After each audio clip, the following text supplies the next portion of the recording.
আসসালামু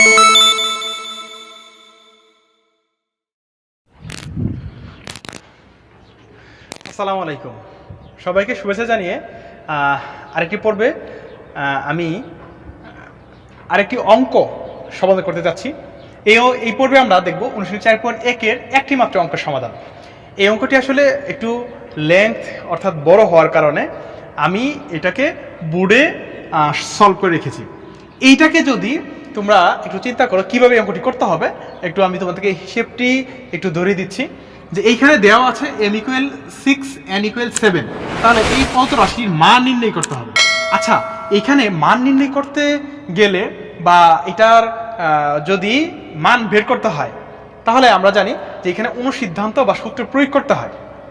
তাহলে এইখানে চিন্তা করো যে দেখো একই ধরনের রাশি দুইবার রিপিট আছে, এই যে, ঠিক আছে, এইখানে দুইবার রিপিট আছে, অর্থাৎ এইটা এখানে আছে আবার এইটাও এইখানে আছে। সেম এইটাকে যদি আমরা কনভার্ট করি অর্থাৎ সূত্রে রূপান্তর করি, তাহলে এটাকে আমরা একটু মনে করে বা ধরে নিতে হবে এই রাশিগুলোকে।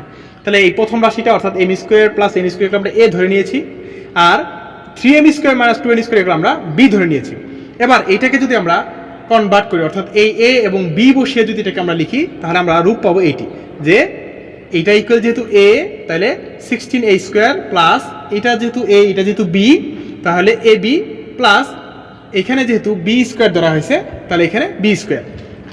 এরপরে দেখো এইটাকে আমরা যে সূত্রে কনভার্ট করতে চাই, সবগুলো যেহেতু প্লাস আছে, তাহলে আমরা প্লাস একটা সূত্র প্রয়োগ করে দিই। তোমরা চাইলে এটাকে ক্যালকুলেটরে সরাসরি m এবং n এর মান যদি বসিয়ে দিয়ে সলভ করতে চাও করতে পারবে, কিন্তু এখানে আমরা সূত্র প্রয়োগ করে সহজ করে করতে চাচ্ছি। দেখো যেহেতু আমরা সূত্রগুলো জানি এবং শিখে নিয়েছি, তাহলে এইটাকে আমরা কি বললাম যে এটাকে আমরা সূত্রে কনভার্ট করব। তাহলে এটাকে আমরা লিখতে পারি 16কে যে 4 বা 4a²। কেন?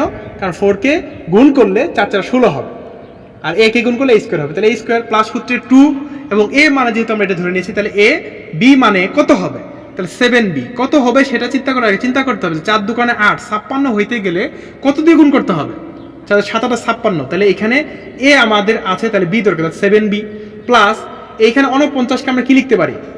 7 এর উপরে বর্গ যদি করি, স্কয়ার করি, তাহলে 49 7 × 7 = 49 হবে। তাহলে b লিখতে হবে, তাহলে 7b²।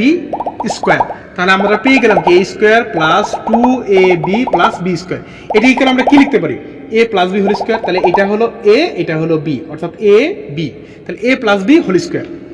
তাহলে এর মানটা আমরা মনে করে নিয়েছি বা ধরে নিয়েছি, তাহলে এর মানটা আমরা বসিয়ে দিলাম এখানে, b এর মানটা বসিয়ে দিলাম, ঠিক আছে।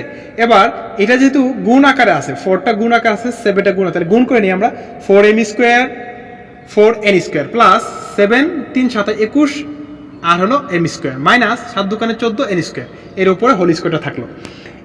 সেম এখন যেহেতু 4m² আছে, এখানে 21m² আছে, দেখো এইটা আর এটা যদি যোগ করি তাহলে হবে আমাদের 25m² মাইনাস এখানে আছে 14n² মাইনাস 14n², আর এখানে আছে প্লাস 4n²। তাহলে এখান থেকে বাদ দিয়ে দিতে হবে, বাদ দিলে কি হয়? 10n²। তাহলে এর উপরে স্কয়ার দিতে হবে। এবার m এবং n এর মানটা আমরা বসিয়ে নিব। তাহলে m এবং n এর মানটা কত ছিল? এখানে m এবং n এর মানটা আমরা যদি বসিয়ে নিই, এখানে তোমরা লিখে নিতে পারো যে m এবং m ও n এর মান বসিয়ে, ঠিক আছে, এই কথাটা তোমরা লিখে নিতে পারো, লিখলে ভালো, এটা লিখতে পারো।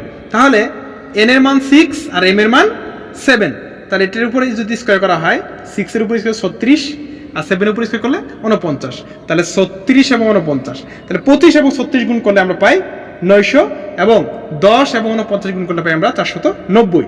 তাহলে 900 থেকে যদি 490 আমরা বাদ দিয়ে দিই, তাহলে আমরা পাবো 410।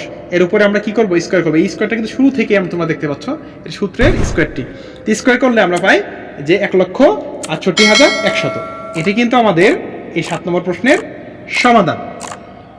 যেন ভিডিওটি দীর্ঘায়িত না হয়, তোমরা সহজ করে কম সময়ে দেখে বুঝে খাতায় করতে পারো, সেই সুবিধার্থে, তোমাদের সুবিধার্থে আমি অঙ্কটি আগেই বোর্ডে সমাধান করে রেখেছি।